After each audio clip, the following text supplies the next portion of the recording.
take a deep look at how cardiovascular computed tomography can help your patients. Join one of SCCT's hands-on workshops to get real case experience. With virtual access to reading software, learners interact with image-based cases while being guided by experts.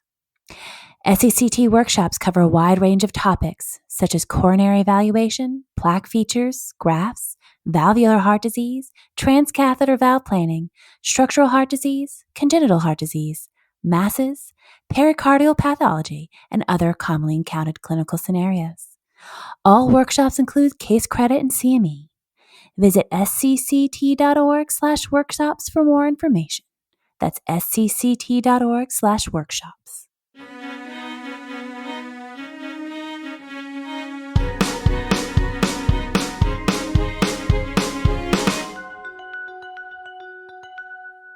Hello, everyone, and welcome back to the Donut of Destiny, the podcast on all things cardiac CT for anyone interested in cardiovascular imaging.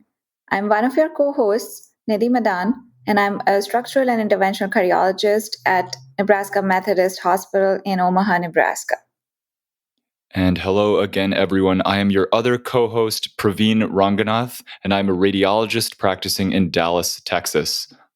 On today's episode, we will explore the unique challenges of atherosclerotic disease characterization in women through the lens of cardiac CT. That's right, Nidhi. And providing her expertise on this topic is our esteemed guest, Dr. Patricia Rodriguez Lozano. Dr. Rodriguez Lozano is an assistant professor of cardiology and the director of the Women's Heart Health Program at the University of Virginia Medical Center. Patricia, welcome onto the podcast. Well, thank you both, and it is such a pleasure to be with you all, and I'm really excited and honored of being part of the Donut of Destiny podcast. Excellent. Thank you for joining us, Patricia. Let's start with some background. Over the past decade, we are increasingly recognizing the gender-related disparities in the underdiagnosis and undertreatment of heart disease in women, which leads to worse outcomes. The reasons for this are multifactorial, including unique disease phenotypes different from men, as well as underrepresentation in large cohort studies and trials.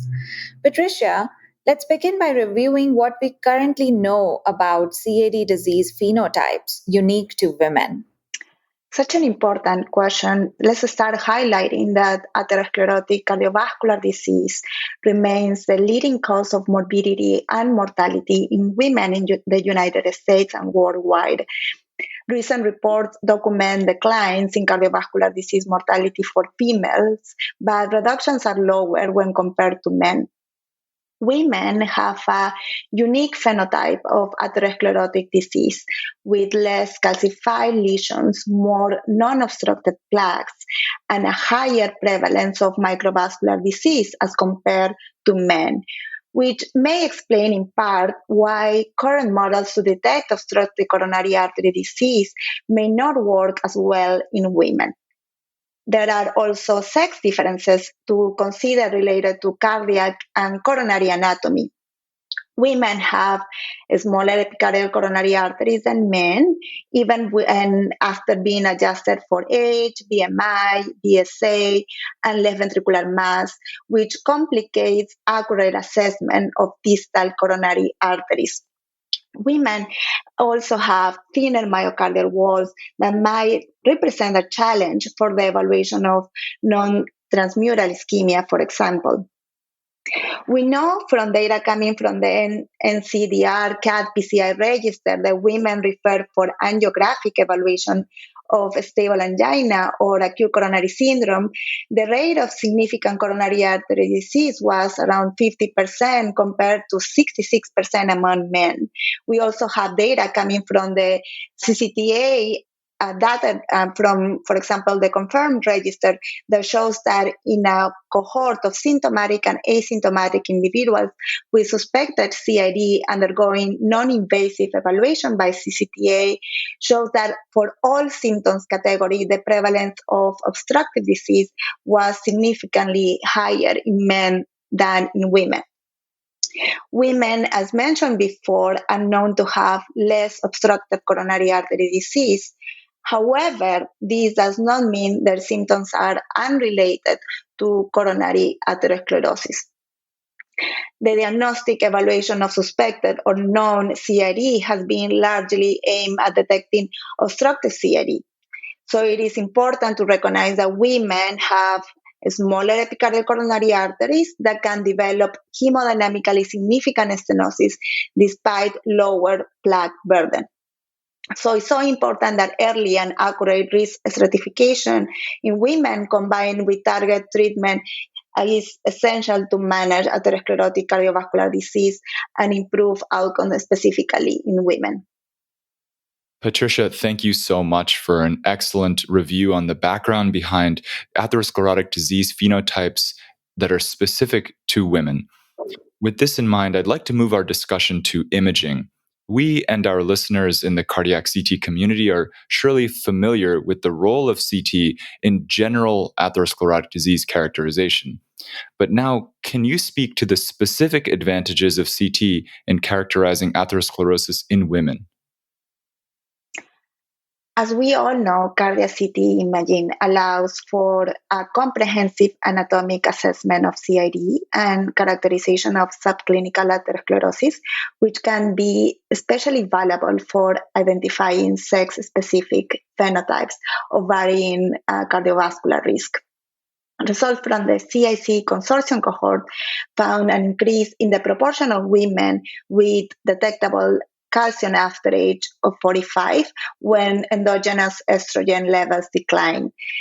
At least half of women in this cohort has some form of calcified plaque.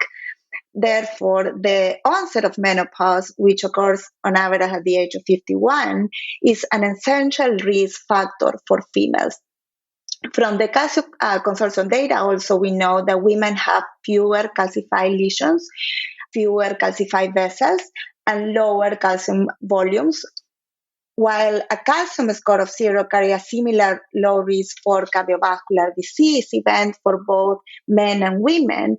Women with any detectable calcium had a 1.3-fold relative hazard ratio for cardiovascular mortality as compared to men. Importantly, also the confirmed registers show that absence of calcium effectively rule out obstructive coronary artery disease and major adverse cardiovascular events occurring less than 1%. Finally, I want to mention another important trial, the Crescent trial, where patients with stable angina were prospectively randomized to either cardiac CT or stress testing. Patients were randomized to CT first. The ones that were randomized to CT first underwent calcium scanning. And if calcium was absent, participants did not undergo additional testing unless the pretest probability for obstructive CRE was determined to be more than 70%. Important in this study, cardiac CT led to be a more efficient diagnosis in both sexes when compared with functional testing, and this effect was more prominent in women. Furthermore, the reduced need for further testing after CTA compared with functional testing was more evident again in women. Thanks, Patricia. Much of the recent advanced plaque characterization literature focuses on the so-called high-risk plaque features. What do we know about these high-risk features in women specifically? That is a great question. CTA studies have shown that women have lower total plaque, both calcified and non-calcified plaque volume than men, which was maintained across age subgroups. A post-hoc analysis of the PROMISE trial that aimed to determine whether high-risk plaque, we are talking about here of low attenuation plaque, positive remodeling, spotty calcification, and the napkin ring sign, was associated with higher incidence of MACE independently of significant stenosis and cardiovascular risk factors. High-risk plaque was associated with a higher MACE rate with a hazard rate of 2.7. But high-risk plaque features were a stronger predictor of MACE in women with an adjusted hazard rate of 2.4 in women versus men that was 1.4. This has been an awesome discussion so far, Patricia. For our imagers in the community, I wanted to see if you have any practical tips to apply some of these insights about atherosclerotic disease in women and cardiac imaging to their practice. Sure. I think it is well established that adequate use of cardiac CT imaging permits an accurate diagnosis and precise risk stratification of CID in women.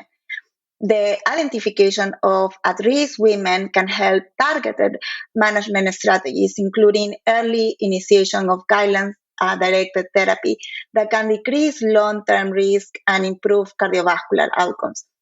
I want to touch on calcium scoring here. While coronary artery calcium scoring in asymptomatic patients has proven to be an effective risk stratifier for adverse cardiovascular events, particularly in patients who are low risk or low intermediate risk, the use of calcium scoring in symptomatic women is more controversial. CTA clearly offers a unique opportunity to make recommendations for preventive care and initiate appropriate therapy in women. Using zero calcium score as a gatekeeper in symptomatic patients will need more long-term and prospective outcome data. There has been an interest in integrating anatomical and physiological testing to obtain the most complete assessment, and this is another exciting area of research too. Further insight from clinical studies is important here, such as the ongoing Warrior, the women ischemia trial to reduce event in unobstructed CID trial are important that we are honored to be part of this trial at UVA. Will continue to expand our understanding on the complex interaction of sex, coronary anatomy, atherosclerosis by anatomical testing, and ischemia in differential risk profiles, clinical presentation, and outcomes in women. That was wonderful, Patricia. Thank you so much for sharing your expertise on our podcast. It is an exciting time for cardiac CTE, I think, especially in understanding this unique female phenotype. And thank you so much again for the invitation. Of course, Patricia, thank you for joining us on the behalf of us, the hosts, the listeners, and the entire cardiac CT community. Truly, thank you. Thank you, Patricia. Thanks, Praveen. And to our listeners out there, thank you for tuning in. If you like what you hear from us on the podcast, please rate, review, and subscribe to us. Once again, this is the Donut of Destiny. Cheers.